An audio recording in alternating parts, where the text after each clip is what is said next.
To start this process, I'm grabbing a 12 by 12 canvas and some gel multimedia, as well as 3 sheets of paper that are coordinating.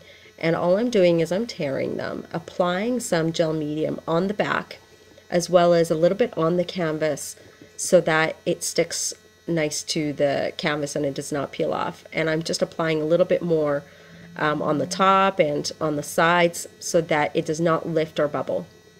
And then I just continue tearing the paper until I get the desired look that I want for this canvas. One of the things that I get asked all the time is how come I use either matte gel multimedium or glossy gel multimedium. And the reason I'm using matte on here is because I'm going to be adding layers. I don't want the effect to be glossy. I just want it to be matte so that I can keep adding layers. Maybe at the end of my process I'll go ahead and seal everything off with a glossy medium at the end, just to give it a more finished look so it's not so matte.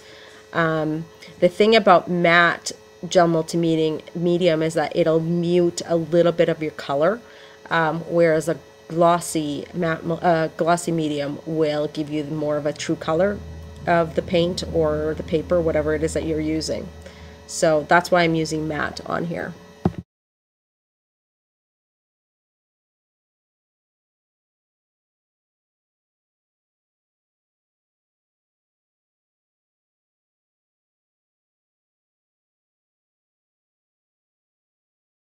Here I'm taking some green gold by Golden, and I'm just applying it with my finger on the edges of the canvas just to give the canvas a little bit more depth and dimension, or texture I should say. And then I'm grabbing a little bit of that teal and rubbing it on the sides again using my fingers. Using your fingers, you guys, is just so fun, and you can create some cool effects rather than just using a brush, so you don't have any brush strokes. And then I'm now grabbing some of the Studio Orange, and it's really creamy. And I'm trying to match the color of the paper a little bit around the edges. So that's all I'm doing here, is just applying it everywhere. Now I'm grabbing a stencil by the Crafters Workshop, and I love this one. I believe it's called Flutterby. I can't quite remember. I'll have the link below on my below to my blog, where I'll have all the links to all of this. But I'm just using one of the Studio Yellow acrylic paints, and I'm just dabbing it all over. And then I'm taking a little bit of the orange so that I kind of have a two-tone effect of this stencil, and you'll see when I lift it up. There we go. Now it completely matches with the background paper that I already applied. And I don't want too much of the edging, so I just grabbed a cloth and wiped it. I now grabbed a stamp set by Tim Holtz, and I'm using this script to just stamp randomly all over my canvas just to create a little bit more texture. So that's, and I'm using StazOn. I'm now grabbing another stamp set and just using those circles randomly with StazOn again, stamping it all over my canvas. Then I'm grabbing some Iamroses butterflies, and some of them come colored, which I really love. They're so fun. And then there's some white ones that I'll be using as well, these large ones. And so all I'm going to do is I'm going to take some acrylic paint, and I'm going to paint them in the 3 colors that I've previously used to paint my canvas. So the orange, the green, and a little bit of the yellow.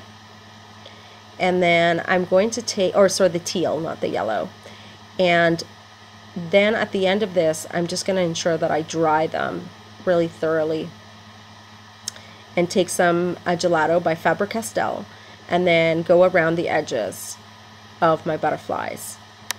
After I'm done going around the edges of my butterflies with the gelatos, I'm going to take a wet paintbrush, and I'm going to start blending the gelatos to give the butterflies a little bit more edging and more of a distressed look. So that's all I'm doing here. Then I'm going to take that same script stamp, and I'm going to stamp them on the butterflies and give them a really cool look. And I know it's a little bit fast, so it's hard to see, but once you'll see the canvas finished, you'll see what I'm doing.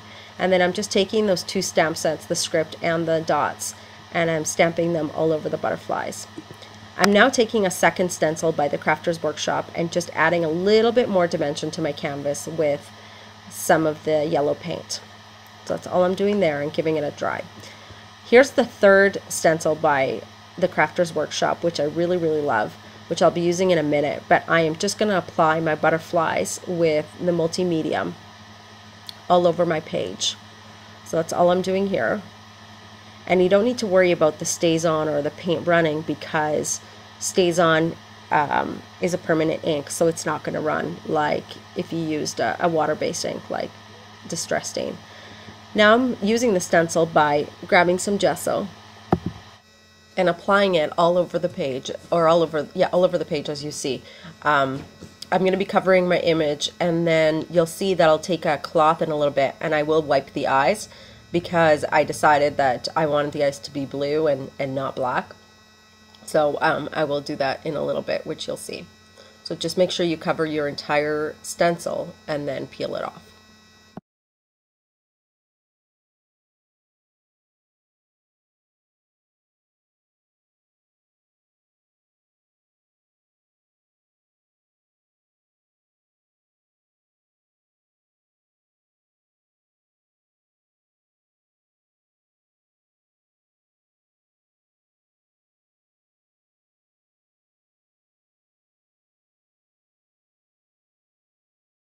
I'm now going to blend some yellow and some white to create the hair color for this girl. And so all I'm doing here is just adding a little bit more white, a little bit more yellow, and I'm just painting her hair in between the black lines. And I'm not overly worried about going over the black lines, because I can fix them later. Plus it gives it a little bit more of a shadowy look, so I'm not overly worried. And that's all I'm going to be doing here.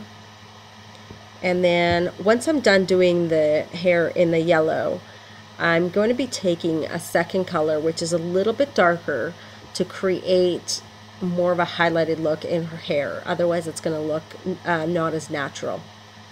So I'm just finishing up here the curls, the edging.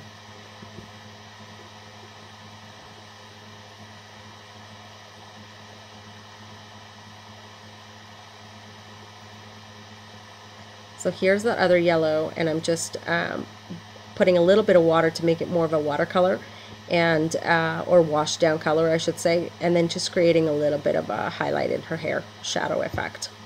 So that's all I'm doing here, just putting it randomly all over her hair. Now I'm going to create her face, and I'm just going to use a flesh tone by Americana with a little bit of water and some white to tone it down, and I'm just going to be painting her face so that all my background that I created earlier doesn't come through and it makes her face all weird. So that's all I'm doing here. Next, what I'm going to do is I'm just going to grab a little bit of a darker tone, and I'm going to go around her face a little bit more to create a little bit more of a realistic look. So this is just a little bit of a darker tone, and that's what I'm going to be doing here. And it's hard to tell on camera that it is a little bit darker, and then with my finger I'm just blending a little bit so that there's no raised edges from the brush strokes. Next, I'm actually going to grab an even darker tone, so a little bit of the orange that I used previously on my canvas, and go around the edges a little bit more just to give it that third piece of dimension, or the third layer of dimension, I should say. Around the eyes, around the hairline, and around the nose, and a little bit around the neck.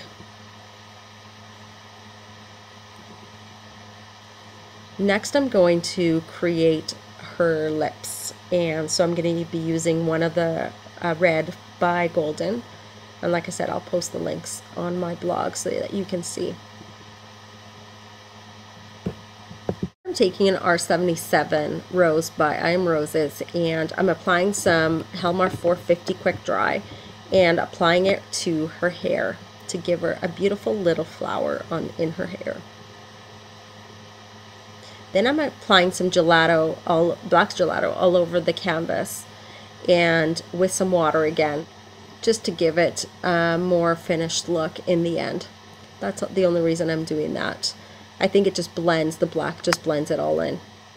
Next, I'm going to be taking these two cute little metal flowers with the centers, and I'm just going to be applying them on either side of the flower, and I'm just going to finish off by applying a little bit of teal on all the sides, and my canvas is complete. Thank you for watching.